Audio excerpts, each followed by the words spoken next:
Hello everyone, welcome back to the channel future with tarot. ये reading होगी Aquarius के लिए और इसमें हम जून मंथ का जो लास्ट वीक है मीन्स 20th ऑफ जून से लेकर 26th ऑफ जून इसके रिगार्डिंग मैसेजेस देखेंगे। और जिनको पर्सनल रीडिंग चाहिए तो 1 क्वेश्चन के चार्जेस 99 रुपीज हैं।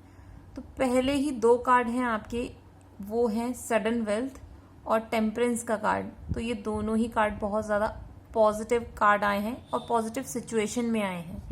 तो सबसे पहली बात, आपको कहीं ना कहीं से स्मॉल अमाउंट ऑफ मनी कोई गिफ्ट कर सकता है या फिर कुछ ऐसी चीज़ जो आपकी पहले खो गई थी फाइनेंशियली इन द सेंस कि मतलब कुछ गोल्ड का ऑर्नामेंट था या कुछ भी था, अगर वो खो गया था तो वो आपको वापस मिल सकता है।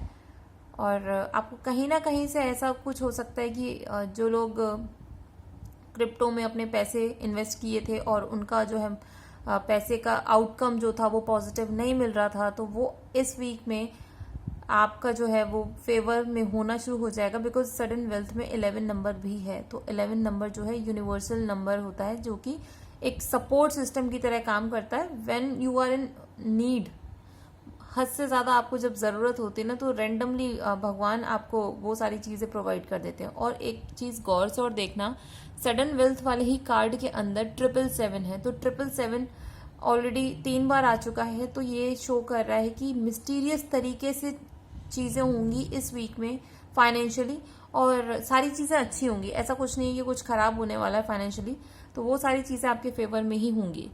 नेक्स्ट, जैसे टेम्परेंस का कार्ड है ना, तो यहाँ पर मैं आपको एक ही चीज बोलूंगी, जैसे ही आपके पास कुछ भी पैसा आता है या फिर कोई भी गुड न्यूज आपके पास आती है ना, तो अपने आप को थोड़ा सा कंट्रोल करना। ये नहीं कि खुशी के मारे आप पागल हुए जा रहे हो, ट्रीट दिए जा रहे हो लोगों को और सारी चीजें सेलिब्रेट करो। मैं ये नहीं बोलूंगी कि सेलिब्रेट मत करो, बट खुद को बैलेंस करो, अपनी जो एनर्जी है ना उसको बैलेंस करो। बिकॉज टेम्परेंस आता ही तब है जब आप इमोशनली थोड़ा सा उथल पुथल आपकी लाइफ चल रही हो।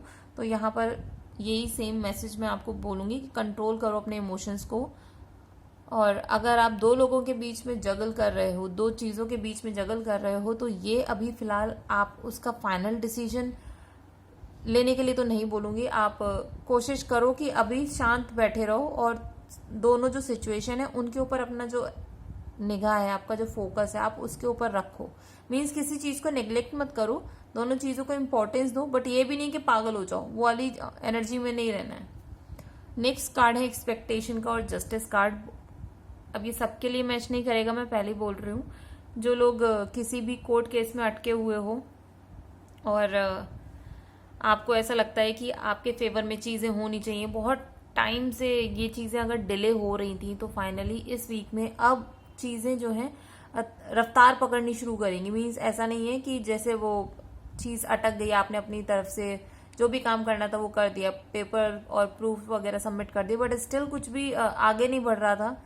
तो इस वीक में वो सारी चीजें अब फाइनली स्टार्ट होनी शुरू होंगी। आगे मूवमेंट आपकी लाइफ में आ रहा है और आप जैसा एक्सपेक्ट कर रहे हो वो सारी चीजें आपके फेवर में होनी शुरू हो जाएंगी। बट एक चीज और है, बैठे मत रहना किसी भी चीज को लेकर कि कोई काम आपके फेवर में नहीं हो रहा तो आप एकदम ही हताश हो जाओ, उसके बारे में फिर टेंशन लो। ये चीज नहीं करनी है।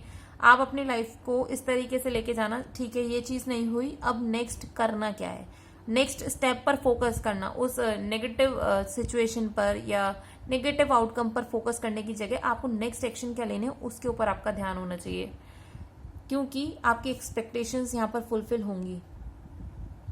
नेक्स्ट कार्ड है डिस्पेयर का और 7 ऑफ वॉन्ड्स का कार्ड। तो ये थोड़ा सा ऐसा कार्ड है जहां पर जो लोग जॉब के लिए अप्लाई कर रहे हो और परेशान हो चुके हो कि कुछ नहीं हो रहा है, तो प्लीज अपनी फाइट को रोकना मत। बिकॉज जब आप अपनी फाइट को रोक दोगे ना, तो जो चीज आने वाली थी एट द एंड, वो फिर आप उसे अपने हाथों से खुद ही वापस भेज दोगे। ठीक है, फाइट करते रहना है अपनी जॉब के लिए। जो लोग मतलब जॉब चेंज करने की सोच रहे हो, या फिर जो लोग अभी न्यू स्टूडेंट्स हैं और वो अभी पहली बार ही जॉब करेंगे, तो उनको बोलूंगी कि परेशान होकर बैठने की जरूरत नहीं है। आप फिर से फाइट करो, अपनी चीजों को, अपनी स्किल्स को सीखो।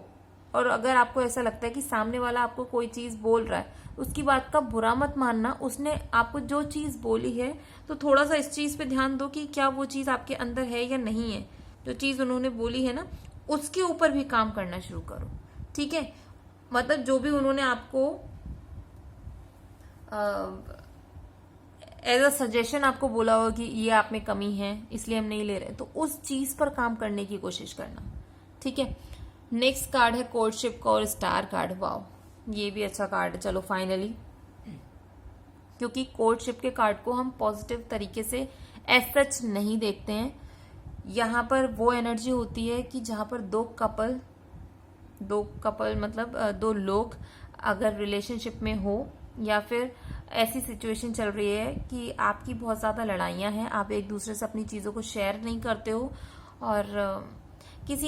और ये जरूरी नहीं कि किसी कमिटेड रिलेशनशिप के लिए ही हो। यहाँ पर ऐसा भी हो सकता है कि जिसके साथ भी आप काम करो, मीन्स किसी ऐसे इंसान के साथ जिसके साथ अपने इमोशनली चीजों को शेयर करते हो, पर्सनल लाइफ में अलग और प्रोफेशनल लाइफ में अलग, ठीक है। तो ऐसे इंसान के साथ आपका अगर रिलेशन खराब चल रहा था, चीजें सॉर्ट आउट नहीं हो रही थी, तो यहाँ पर फिलहाल आप अपने ऊपर काम करो। आपकी एनर्जी बहुत अच्छी है, बिकॉज स्टार कार्ड आया है, तो ये बोला जा रहा है कि आप एज सच अपना फोकस उन नेगेटिव लोगों पर, नेगेटिव सिचुएशन पे मत डालो। आप अपने ऊपर काम करते रहो, बिकॉज यही वो चीज है जो कि आपको लाइमलाइट में लाएगी।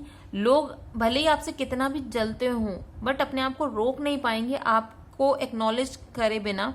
आपके जो एक्शंस हैं उनको, मतलब कोई अनसुना, कोई अनदेखा नहीं कर पाएगा आपको। आप लिटरली बहुत अच्छी एनर्जी में वाइब्रेट कर रहे हो, तो इस वीक को अच्छे से यूटिलाइज करना। लेकिन बस वही है, अपने आप को थोड़ा सा बैलेंस करो। तो यहाँ पर बस मैं एक क्रक्स बता देती हूँ पूरी रीडिंग का। फाइनेंशियली जो भी प्रॉब्लम चल रही हैं वो धीरे धीरे सॉर्ट आउट होनी शुरू हो जाएंगी। जिन लोगों का कोर्ट का मैटर चल रहा है वो भी आपके फेवर में टर्न होना शुरू हो जाएगा। जो लोग जॉब के लिए फाइट कर रहे हो, आपको फाइट अभी भी करते रहना है, रुकना नहीं है, भले ही कुछ भी हो जाए, ठीक है। दूसरा, जो लोग अपने रिलेशनशिप में, चाहे वो आपका रिलेशन आपके पार्टनर के साथ मीन्स कमिटेड रिलेशनशिप में हो, या फिर आपके प्रोफेशनल रिलेशनशिप में जिसके साथ भी काम कर रहे हो, अगर आपकी नहीं बन रही है ना, तो वो चीजें धीरे धीरे आपके फेवर में टर्न होनी शुरू हो जाएंगे। लोग रिस्पेक्ट करना स्टार्ट कर देंगे और आपकी नॉलेज को भी एक्नॉलेज करेंगे, बिकॉज आपका जो वो कंटिन्यूस मोड है ना कि नहीं, मुझे अपने आप को एक लीडरशिप पोजीशन पे लेके ही जाना है और मैं जहां पर हूं एटलीस्ट वहीं पर रहूं और नीचे ना गिरूं, तो वो सारी चीजें रहेंगी आपके साथ साथ। और कुछ लोग अपनी लाइफ में से नेगेटिव लोगों को कट कर सकते हो, बिकॉज जस्टिस का कार्ड देख रहे हो ना, उसमें वो किस तरीके से अपने हाथ में सॉर्ड पकड़े हुए हैं और एक हाथ में तराजू है। तो क्लियरली शो हो रहा है आप कुछ लोगों को जज करने वाले हो उनके एक्शंस के बेसिस पर। और अगर आपको ऐसा लगा कि वो लोग आपके लिए कुछ अच्छा नहीं कर रहे, कुछ नेगेटिव कर रहे हैं, तो लिटरली आप फिर सोचने नहीं वाले कि आपको उनके साथ किस तरीके से ट्रीट करना है। मीन्स किसी को आप जॉब में एक्सक्लेट भी कर सकते हो, या फिर ये भी पॉसिबिलिटी है कि जो लोग ऑब्वियसली अगर किसी जज की पोजीशन पे हो या खुद एडवोकेट हो आप लोग, तो आप लिटरली उनके अगेंस्ट में एक्शन लेने वाले हो।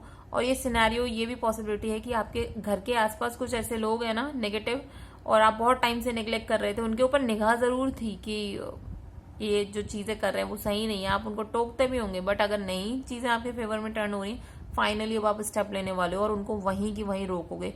बिकॉज सेम चीज है, सडन वेल्थ वाले कार्ड में भी 11 नंबर था और जस्टिस कार्ड में भी 11 नंबर है, तो 2 बार ये नंबर आया। मीन्स कुछ ना कुछ ऐसी चीजें हैं जो कि यूनिवर्स आपको लिटरली आपके माइंड में वो इंडिकेशन भेज रहे हैं, या फिर आपके लिए सिनेरियोज ऐसे क्रिएट कर रहे हैं जहां पर आप अपनी पूरी एनर्जी को यूटिलाइज कर पाओ। अभी तक आपका क्या था कि चीजों को जैसे हो रही हैं, चल रही हैं, ठीक है, होने दो, हमें ज्यादा कुछ इन्वॉल्वमेंट नहीं करना था। लेकिन अब इस वीक में आप बहुत चीजों में इन्वॉल्व होने वाले हो, तो थोड़ा सा अपनी सीट बेल्ट को टाइट कर लो, बिकॉज अच्छा जाएगा ये टाइम पीरियड, और बहुत ज्यादा एक्शंस वाला भी टाइम पीरियड है।